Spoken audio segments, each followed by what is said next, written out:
माह के शुक्ल पक्ष की एकादशी को कामदा एकादशी कहते हैं। इस दिन भगवान विष्णु की पूजा करते हैं और कामदा एकादशी की व्रत कथा सुनते हैं। इस व्रत को करने से व्यक्ति के कार्य सफल होते हैं।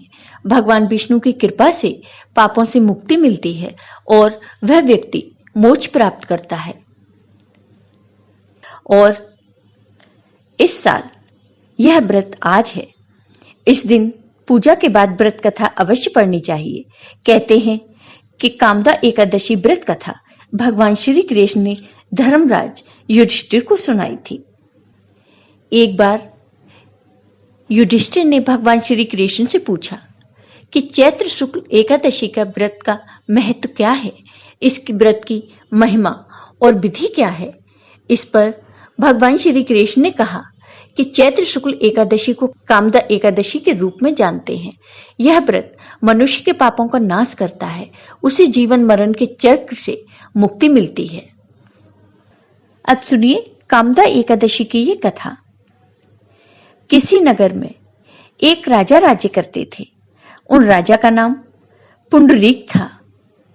उस नगर में अप्सरा, किन्नर तथा गंधर्व रहते थे। इसी नगर में अत्यंत वैभवशाली स्त्री पुरुष ललिता और ललित रहते थे। उन दोनों के बीच इतना स्नेह था कि वे कुछ देर के लिए भी एक दूसरे से अलग नहीं रह पाते थे।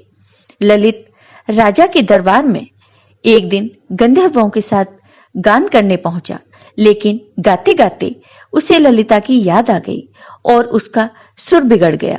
इस पर क्रोधित राजा पुंडरीक ने ललित को राक्षस बनने का श्राप दे दिया और उसी क्षण ललित विशालकाय राक्षस बन गया।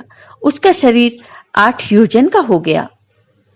उसकी पत्नी ललिता को जब इस बारे में पता चला तो वह बहुत दुखी हो गई और कोई रास्ता निकालने की कोशिश करने लगी। पति के पीछे पीछे घूमती ललिता विंध्याचल पर्वत पर जा पहुंची। वहां वह श्रृंगी ऋषि के आश्रम में पहुंच गई। ललिता ने सारा हाल श्रृंगी ऋषि को बताया और उनसे कहा कि हे ऋषिवर, मेरी इस परेशानी का कुछ उपाय बताइए। तब ऋषि श्रृंगी ने ललिता को कहा कि चैत्र शुक्ल एकादशी आने वाली है, जिसका नाम कामदा एकादशी है। इसका व्रत करने से मनुष्य के सब कार्य सिद्ध होते हैं। यदि तुम कामदा एकादशी का व्रत कर उसके पुण्य का फल अपने पति को दे दो तो वह शीघ्र ही राक्षस योनि से मुक्त हो जाएगा और राजा का श्राप भी अवश्य में शांत हो जाएगा। मुनि की यह बात सुनकर ललिता ने चैत्र शुक्ल एकादशी का व्रत करना शुरू कर दिया। द्वादशी के दिन वह ब्राह्मणों को भोजन कराती और दान देती। एकादशी व्रत का फल अपने पति को देती हुई भगवान से इस प्रकार प्रार्थना करने लगी, हे प्रभु, मैंने जो यह व्रत किया है इसका फल मेरे पति देव को प्राप्त हो जाए, जिससे यह राक्षस योनि से मुक्त हो जाए। एकादशी का फल देते ही उसका पति राक्षस योनि से मुक्त होकर अपने पुराने स्वरूप को प्राप्त हुआ। फिर अनेक सुंदर वस्त्र आभूषणों से युक्त होकर ललिता के साथ विहार करने लगा। उसके पश्चात वे दोनों विमान में बैठकर स्वर्ग लोक को चले गए। कामदा एकादशी की पूजा विधि।